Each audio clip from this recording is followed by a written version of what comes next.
Yo, what's up, everybody?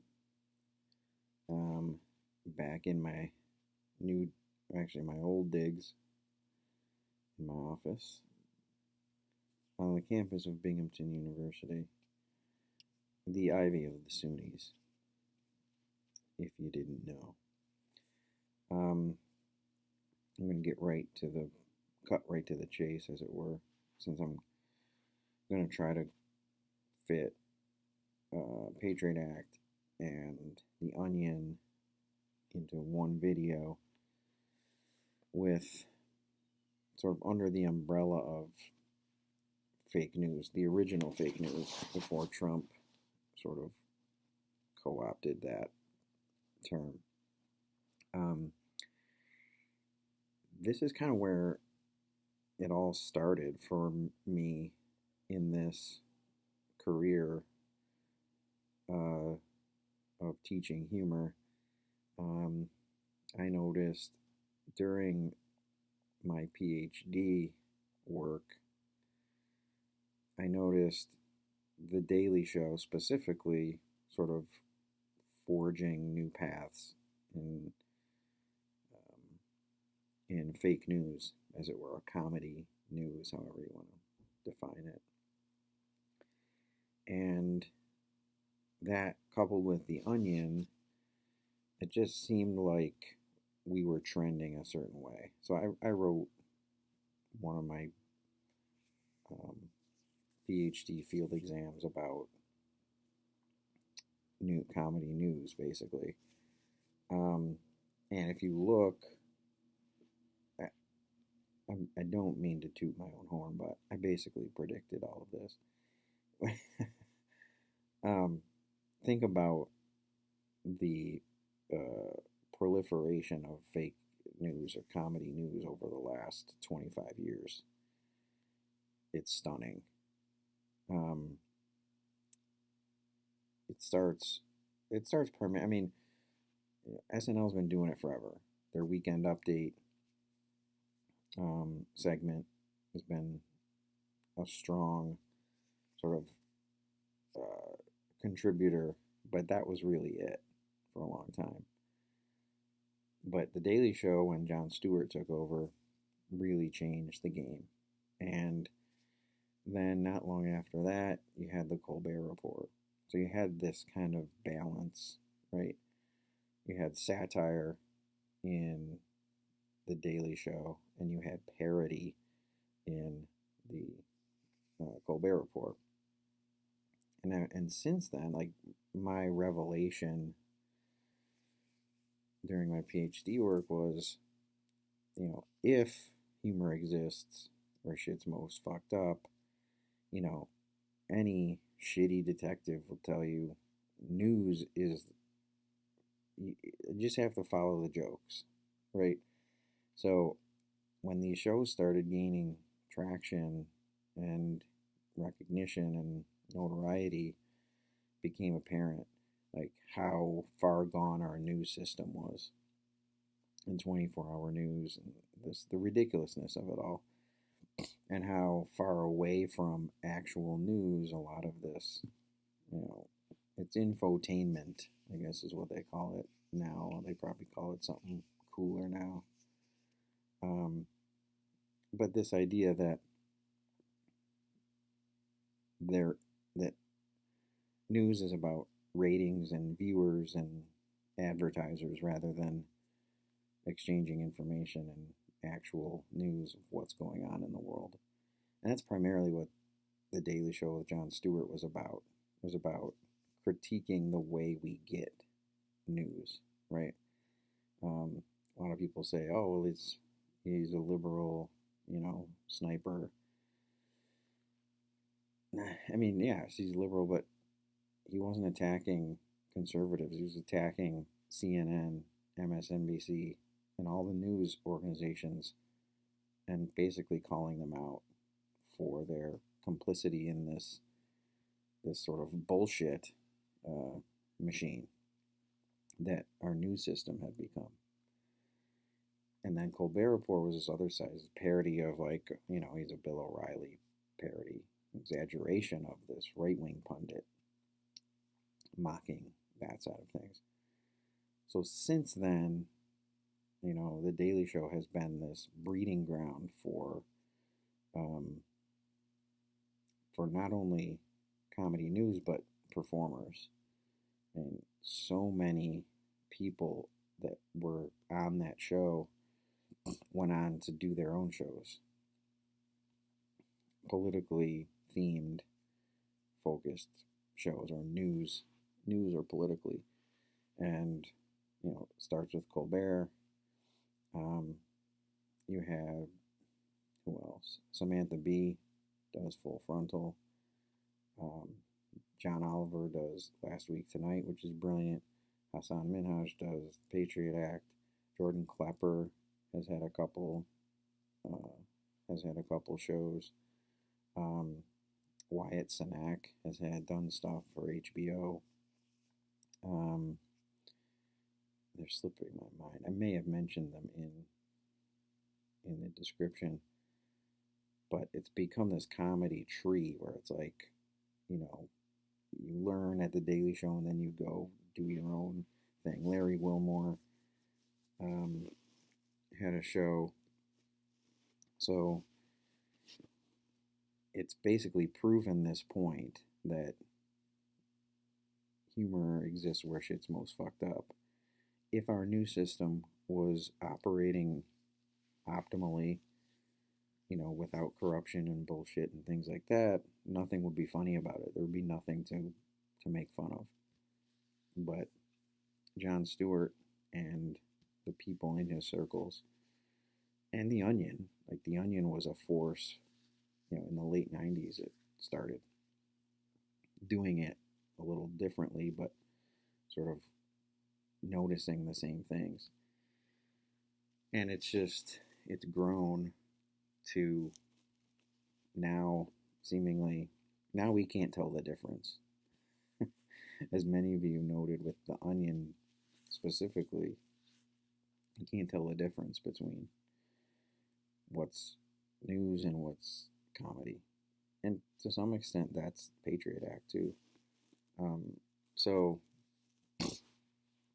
sorry about, I got fuzzies on my nose here. So, Patriot Act is, I think, right now, and I think it's canceled, but there's plenty of content there. I think he did like 4 seasons or something of really good quality content. And sort of at the zenith of this sort of fake news machine, as it were. And Last Week Tonight was sort of that. And this was sort of a younger, cooler, hipper Last Week Tonight, if you really think about it. Yeah, he's a young, cool, hip, brown John Oliver, if you will. But what those shows realized was someone needs to do for us what we should be doing on our own with the news, which is hearing multiple sides and forming opinions on our own, right? Taking the information, processing it, researching it. Like, we're not going to do that. We're too lazy. We don't have time. We don't care. Whatever the reasons are. Like, people just don't. The majority of us don't do that. So, but Last Week Tonight and Patriot Act specifically, they take very specific issues and they do these deep dives. And they uncover truths. Seeking truth, right? That's a big part of good comedy. So they're doing our job for us, and they're not typically just trying to get the next big headline. They're not trying to. It's not shock. It's not shock for shocking's sake. It's just sort of like, here's what you should know about this thing. And the things they choose to do stories on are interesting too, right? They're the things we take for granted. We talked about that before. A lot of things that we just sort of toss aside, like, you know, our news system, in the Patriot Act one. And if you look through all of his episodes, they're on a lot of things. Like there's one on Amazon that's like just fucking blows your mind, um, because we don't think about that stuff, and we need to. Um, but it's almost impossible to keep up. And they're trying to do it for you. So, Patriot Act is, and I'm reading from some of my old notes, is a stylized adaptation of Last Week Tonight. If you think about it, I just mentioned that. Both doing with the news, what we're supposed to do, which is process. Think about it, research, analysis, discourse, discussion, all those kinds of things. But we don't anymore. Nobody takes time to listen in this, current state of our culture. Either side. No one takes the time to listen. Ricky Gervais said it really well. He was talking about this whole phenomenon. And he was saying no one, like on social media specifically, no one listens to the argument. They just look to see who's making the argument, right? So like, yeah, if the argument might be sound, but if somebody from the other side is saying it, fuck them, right? It's way less about, really understanding or knowledge, and more it is about taking sides and picking a winner, as it were. And we'll get to that with the onion in a minute. But we're supposed to take time to listen to the issue and opinions surrounding it. Think about it, then decide your own position. But thinking is hard, so fuck you. Right? I think that's typically the sentiment from the general public, I think. What people say is less important than who's saying it. That was kind of the Ricky Gervais thing I'm talking about. So it's just, I feel like Hassan Minhaj is cutting through all that with Patriot Act. It's also called Patriot Act, right? I think he sees, we talked about responsibility and opportunity. I think he sees it as his, he's obviously taking this opportunity. His show is an act of patriotism, if that makes any sense, right? I think he sees it. That's why it's called that. Is the show itself is a take, is patriotic, like it's his patriotic duty to cut through all the bullshit. And here's another credo, number 11. If I haven't said this before, I don't think I have. Something you'll find, and maybe you're getting a sense of it thus far in the course, is people in America would much rather coast with the bullshit than grapple with the truth. Right? It's almost like it's just easier to just be like, well, this is how it is, and just we know we're being bullshitted, but that's easier than fighting against it at every turn, if that makes any sense. So if that's the case, like that's what you're going to continue to get is bullshit. I think comedy tries to cut through that for sure. The first Onion video, the bullshit video, is one of my favorite videos of all time, right? It's just straight up saying, this is all bullshit. It's all theater. It's a show. Yeah. It's all created to entertain you. And none of it is created to inform you. The fact that they call it news is ridiculous. But all they have to do is put Fox News in the bottom right corner of your screen. Even when like 75% of their programming is opinion, that news thing down in the corner just reassures people. They're like, oh, yeah, still news, right? That's how dumb we are. Less Patriot Act, less about mocking news and institutions, more about informing. Right, the title itself implies a duty to our culture that um, even Last Week Tonight doesn't. Right, Last Week Tonight is kind of a jokey little name and things like that. So like it does show this progression of uh, fake news, as it were. Um, I've mentioned this before. Jokes should adorn the ideas to A, enhance meaning, B, provide access, C, something else good you can pick.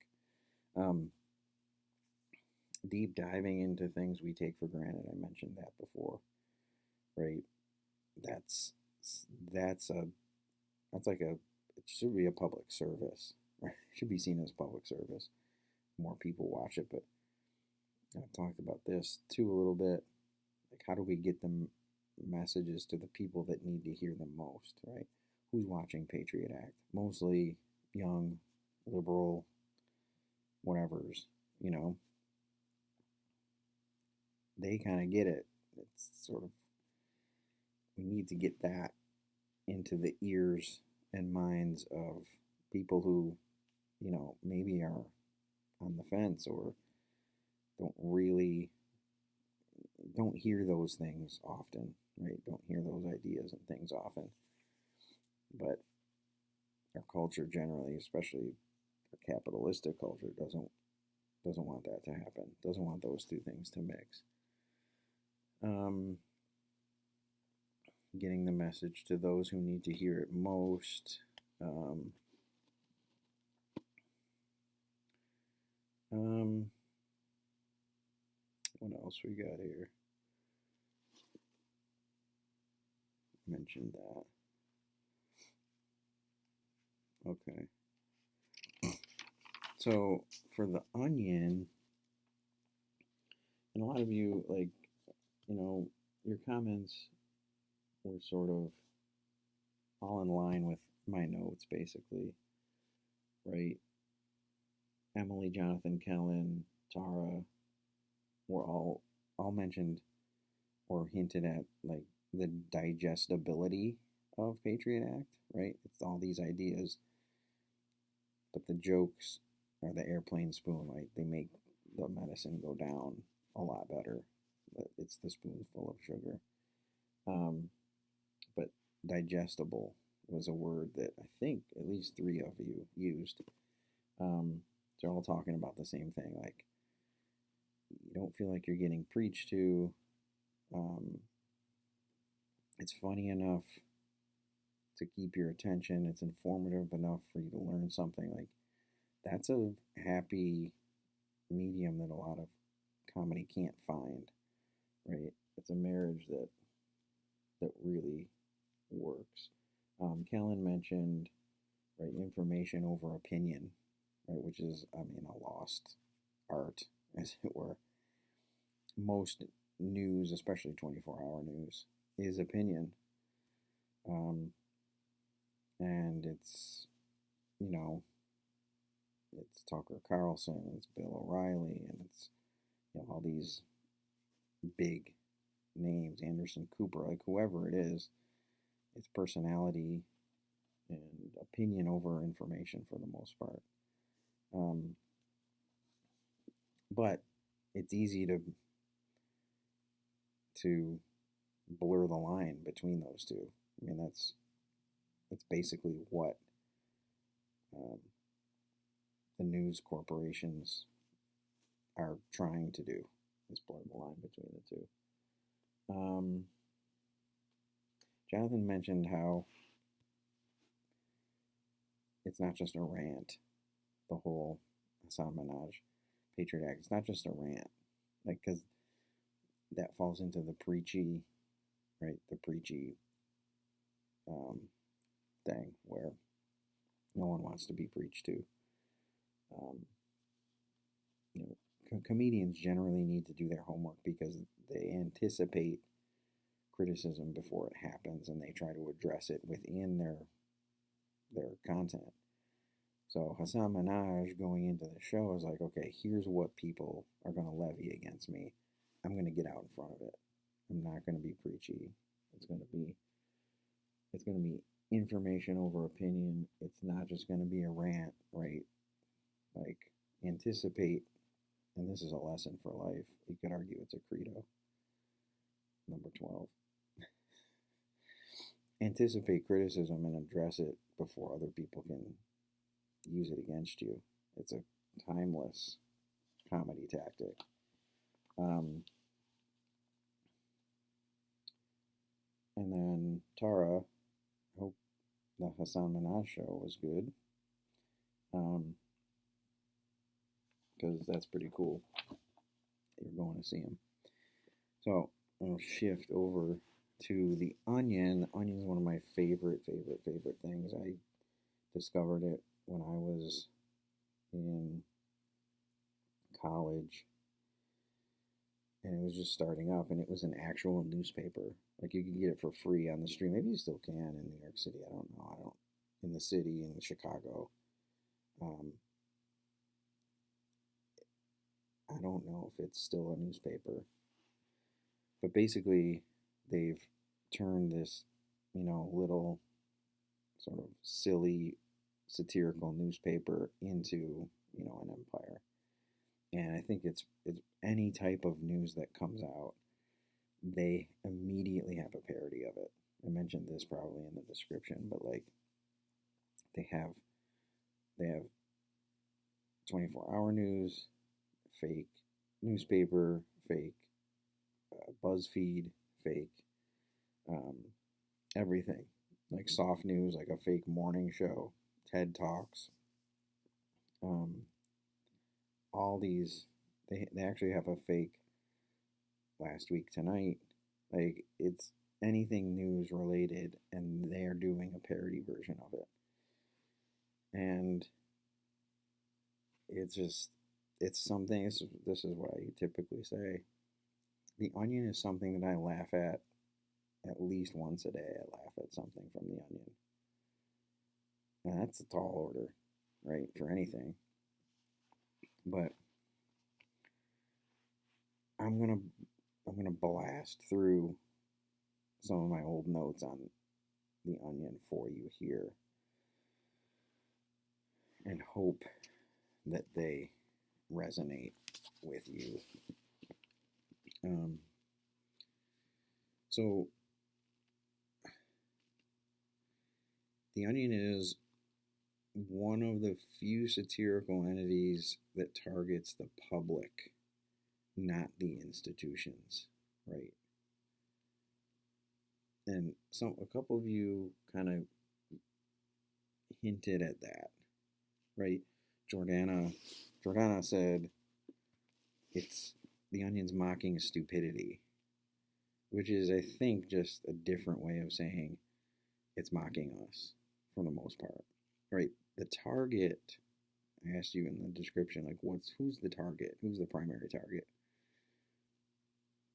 It's us. It's the public. It targets the public, not the institutions like the media or corporations or government or religion or whatever it is. They're not the primary targets, right? And I think that's why it resonates with me so much. It kind of calls me on my shit, right? The Onion calls us on our shit. It holds us accountable and exposes our complicity in the, the agendas or the bullshit of the institutions. As we were just talking about that before with Patriot Act, right? Kind of you know, we're complicit in this bullshit machine because we're content to just be bullshitted and be like, well, it's just easier that way. Um, so there's a couple quotes that um, that I dug up. One is, we are we Americans, people in this country, we're trying to be winners, not knowers, right? And that goes back to it perfectly ties in with my Ricky Gervais thing. We don't really want to know anything, we just want to win. So, like, if you're looking at some argument online, it's who's saying it, not what are they saying, right? Um,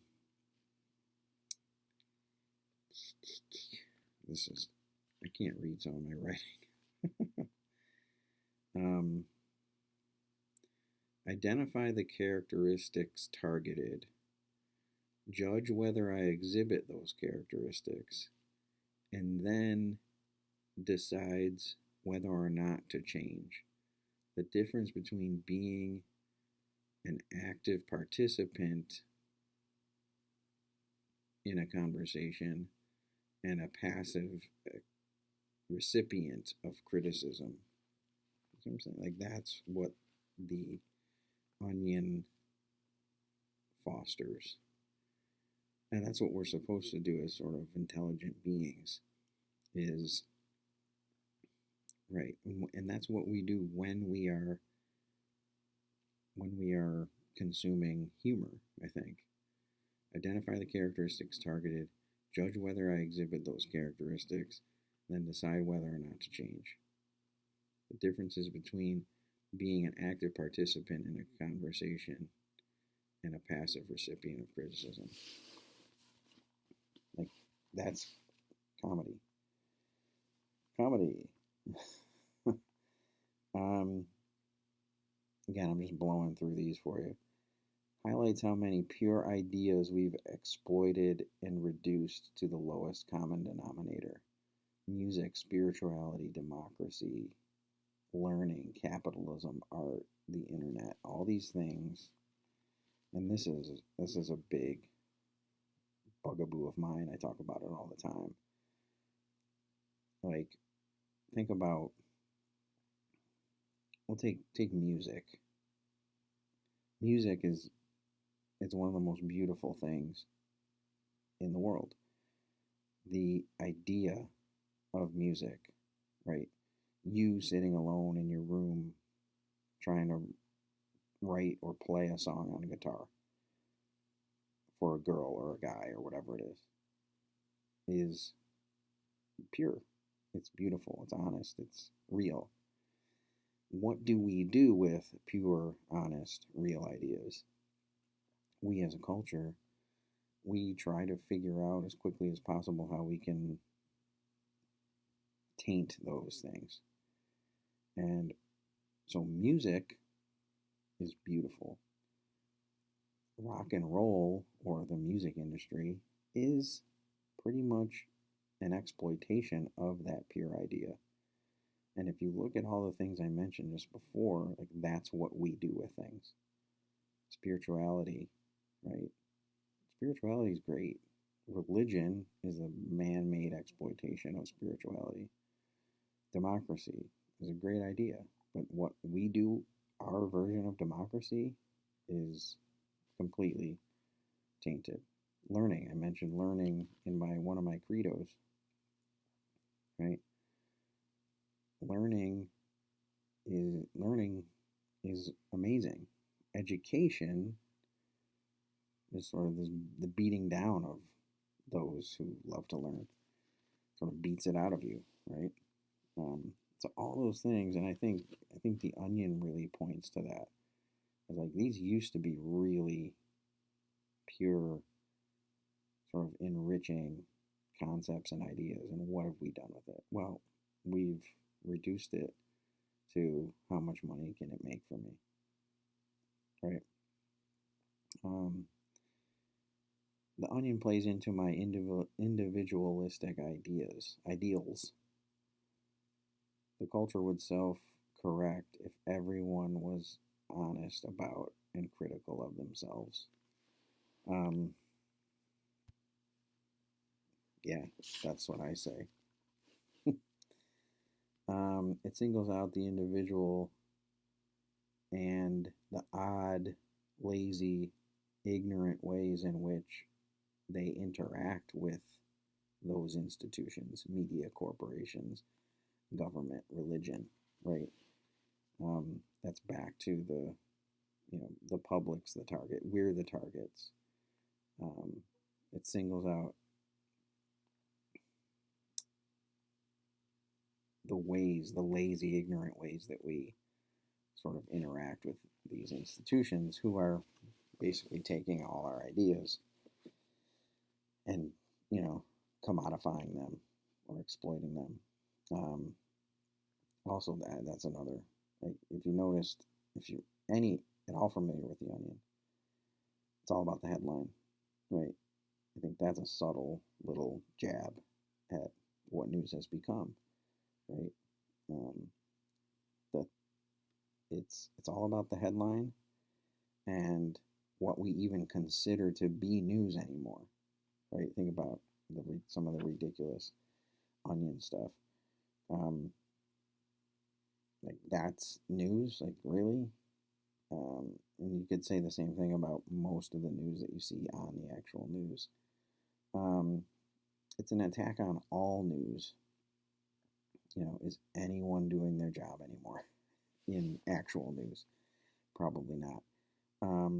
You have to understand the parody first, then you can get into the meaning. You know, and a couple of you mentioned uh, when people think the onion. There's nothing better than when people think the onion is real. It's just so good, and um, I think that's obviously the whole point. When it fools us, it just brings us to this point where it's like, if if it can fool us, it's so ridiculous that how ridiculous does that make the actual news and actual information that we're getting? If we can all be so easily tricked into thinking this, like it's exaggeration to the point of realization. Um, there's nothing better than that. Um,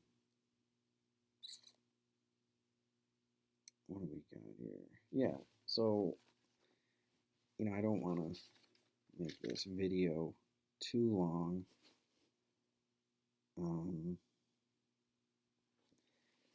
So I'll get to your comments now. Yeah, that for me, the big takeaway for the onion is that we are the target. Like we're supposed to read these things and be like, oh man, that's me. Now, take in the information. Do I yeah, do I want to change or not? Right? like, um so yeah, it holds us accountable in ways that not much other media does. Um, Michaela used the word stupid in her comment like 50 times, which is great because I think it points to this thing that I was saying before about like Always Sunny. Like the stupider, the better almost, right? It's almost like the people at the Onion are like, all right, how stupid can we be? How stupid do we have to be to finally get through to everybody, right? But as we know, not everyone knows, but as we know, right, that stupidity is a portal to criticism or some sort of insight, typically. Right? The stupider, the better.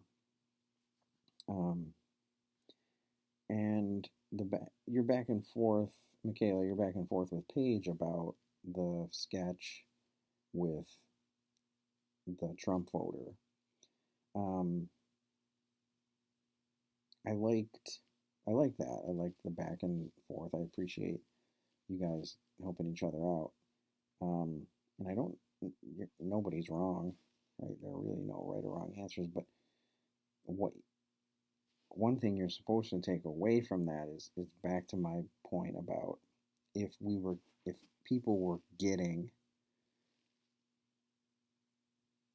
we're dealing with in our culture now, we're not all getting the same information, right? So like especially with the sort of uh, consolidation of political thought, which is the right and left are getting further and further apart, and neither wants to hear anything from the other, right? So we need to get the messages, like I was saying before, with comedy, especially South Park, Patriot Act, things like that. Like, it's almost not good enough for us, left, liberal, whatever you want to call it, for me to continue to watch and appreciate these shows. Like, I already get it. Like, you're preaching to the choir kind of thing. What we need is South Park on CBS at 9 o'clock on Wednesday night after Big Bang Theory. So you can get those people exposed to these kinds of ideas. Yeah, to listen in, because typically they're not going to do it. So that sketch, I think you're both, you know, pages understanding of it is completely valid and correct, but another layer that's there, and this I think also speaks to the strength of humor, is like this guy was exposed to some queer theory, right? Some, you know, pretty, and it's funny to hear, obviously, there's that level of humor. It's funny to see this old, big, gruff white guy quote, you know, Judith Butler and all these scholars, right? Um, so, but I think another layer there that you guys missed was if we could get men like him just to read some feminist theory and, you know, understand the world in a different way, it could be earth shattering, right? It could be, it could completely, you know, change the dynamics of our society, basically. But that, I mean, that will never happen, right? Like, and I shouldn't say never, but that doesn't happen typically, right? So to see it, it's almost, it happens often enough that it's funny when you see it in a sketch like that, right? But I think that's another part of that sketch, that another point that that sketch is trying to make is, um, you know, you need to step out of your comfort zone. And now we're all so comfy and cozy in our little echo chambers and following all the right people on Twitter and Instagram, and it's all safe, and I don't have to hear anything that I don't agree with or I don't like. And by the same token, I don't have to learn anything I don't want to, if that makes sense. Um, so yeah, the fact that that single sketch can generate this kind of discussion between, in this case, the three of us, um, is a testament to the power of humor as well. And you know, it's layered. You know, I don't think any interpretation is wrong. Um,